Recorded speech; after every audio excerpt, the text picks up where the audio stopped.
Kids in the country are finding it harder and harder to gain access to a tertiary education. I'm standing on an invisible line.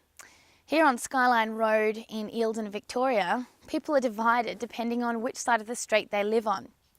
People who live to my right have only to work for 1 year to gain independent access to youth allowance, whereas those who live on my left have to work full-time for 2 years in order to gain access to youth allowance and go to university. So what is a very complex issue is actually really quite simple. It's just unfair. Under the policy, students are required to earn at least $18,000 in 1 year. Well, up in this region, there's just not the employment around for the children, once they've left Year 12, to earn $18,000 in 1 year. Australia has been divided along geographical guidelines. Some students in Eildon are considered inter-regional, while others are outer-regional. Any sort of mapping that is done in a regional area, people don't really understand what the regions are about. There's this kind of homogenisation that takes place so that all regions are the same. And when we talk about inner and outer regions, it's really quite spurious because people living in the same community, there's nothing more divisive. The Minister, Chris Evans, promised that there would be a review of the maps that are used for the criteria for independent youth allowance. Now, they are the Australian Standard Geographical Classification Remoteness Areas maps. The thing about those maps is they were developed for health provision, not to determine how far students are from universities. At a minimum, there's a lot of places in there that just aren't anywhere near universities.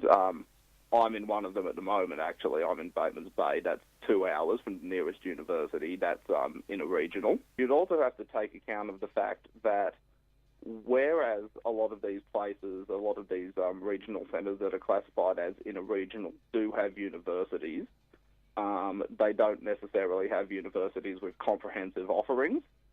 Right across rural Australia, it's not just students who are being affected by this policy.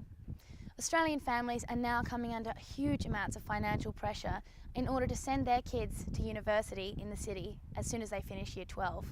Families can't afford to actually give large amounts to support the child who's at university because they've still got to actually run the rest of their family life. And you often find that people in regional areas aren't earning large amounts of money. Students' concern, not so much because they haven't been able to relocate, but because their parents are having to fork out an inordinate amount of money to support them in doing so. Within your electorate, have you heard any first-hand accounts of how this new eligibility criteria is actually affecting young people? She lived 100 metres from some friends up the road. She was classed as inter-regional, so had to do the 2-year gap year and the 30-week work requirement.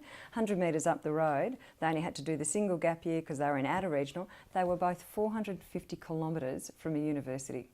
Once the kids finish Year 12, if they can't qualify for youth allowance, there's no way they'll go to Melbourne to go to uni. Their parents can't afford it, and there's just no opportunity around here to do further study unless you go there.